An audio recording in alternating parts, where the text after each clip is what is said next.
Second में बोला, 1 second तो आपको गर्म होने में लगता है भाई, 1 मिनट तो पूरा। माननीय सतपाल सिंह सत्ती जी।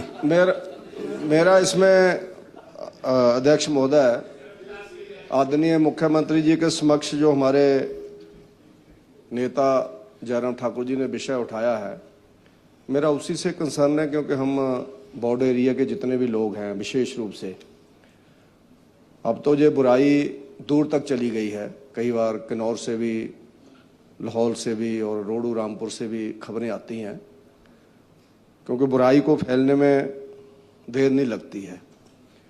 लेकिन बॉर्डर एरिया के ऊपर इससे भी ज़्यादा हालत ख़राब है। उसके कारण मैं सुझाव ही देना चाहता हूं। इसमें जो प्रश्न आदरणीय जयराम जी ने उठाए हैं उसमें कोई दो राय नहीं है। बहुत ही, जिसको हम कह सकते हैं कि बहुत ही चिंता का विषय हिमाचल प्रदेश के लिए है। और कई बार ऐसा विषय आता है तो मैं देख रहा था डीजीपी साहब जहां बैठे हैं, साथ में भी शायद पुलिस के अधिकारी होंगे, दोनों हंस रहे हैं। इस तरह से नहीं होता है मामला। आप लोगों को सीरियस होना चाहिए इस मामले में। आप दोनों हंस रहे थे, अगर फोटो कहीं आपकी दिख जाएगी जब जयराम ठाकुर जी बोल रहे थे। इस तरह से विषय नहीं चलता। जिनके 12-12 साल के, 20-20 साल के बच्चे मर रहे हैं, उनसे पूछो जाकर के क्या स्थिति है। बाथरूमों में शिमला में मिले हैं, 2 साल पहले बच्चा टीका लगाते हुए बाथरूम के अंदर ही चला गया था, 22 साल का। लेकिन मेरा आपसे आग्रह सिर्फ मुख्यमंत्री जी इतना है, जो जयराम ठाकुर जी ने एक बहुत ही वैलिड विषय उठाया है कि पुलिस के अंदर कौन व्यक्ति की इंटेग्रिटी क्या है, उसके ऊपर हमें जाना चाहिए। वो बीजेपी का है, कांग्रेस का है, न्यूट्रल है, किसका है, किसका नहीं, इसके ऊपर नहीं जाना चाहिए। मैं जब भी लॉ एंड ऑर्डर के ऊपर बोल रहा हूँ, उन्ना के विषय के बारे में आज भी बोलूँगा अगर समय मिलेगा। मैंने वो लोग देखे आपके एसआईयू के अंदर, सीआईडी के अंदर, एंटी करप्शन के अंदर, जो महाचोर लोग हैं, जिन्होंने खनन के अंदर अपनी जेसीबियां लगाई हुई है।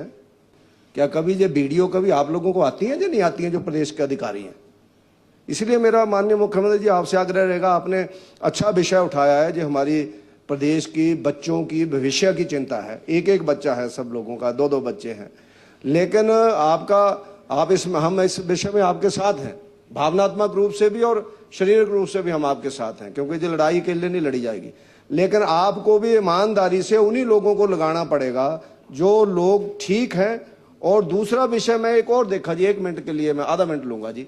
एक विषय मैंने और देखा है, जो व्यक्ति पकड़े जाते हैं, मेरा उन्ना का एक्सपीरियंस है, मैं जब आगे बोलूंगा तो ध्यान में लाऊंगा कि जिन लोगों को पकड़ा गया है, उन्हीं लोगों को बीच में गवाह बना करके उन्होंने ही, जिन्होंने पकड़ा, उसी पुलिस के ऊपर ब्लेम कर दिया, फिर वही पुलिस उन्ना में सस्पेंड कर दी।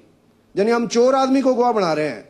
मान लो 4 लोग हम पकड़े गए, ABCD, हम कह रहे हैं कि हमसे तो 10 लाख पकड़ा, इसने तो 5 लाख ही छू गया। हम पुलिस के ऊपर कार्रवाई कर रहे हैं, ये भी हो रहा है बीच में। हम पुलिस के ऊपर विश्वास भी रखें। दूसरा विषय, पुलिस के ठीक लोगों को हम लोग लगाएं, वरना को कार्रवाई ही नहीं करेगा पुलिस वाला, और आपकी SIT के अंदर जाने से डरेगा व्यक्ति अगर आप उसके साथ नहीं खड़ेंगे। पंजाब के अंदर आतंकवाद खत्म हुआ तो बेअंत सिंह और KPS गिल पुलिस के पीछे खड़े हो गए थे।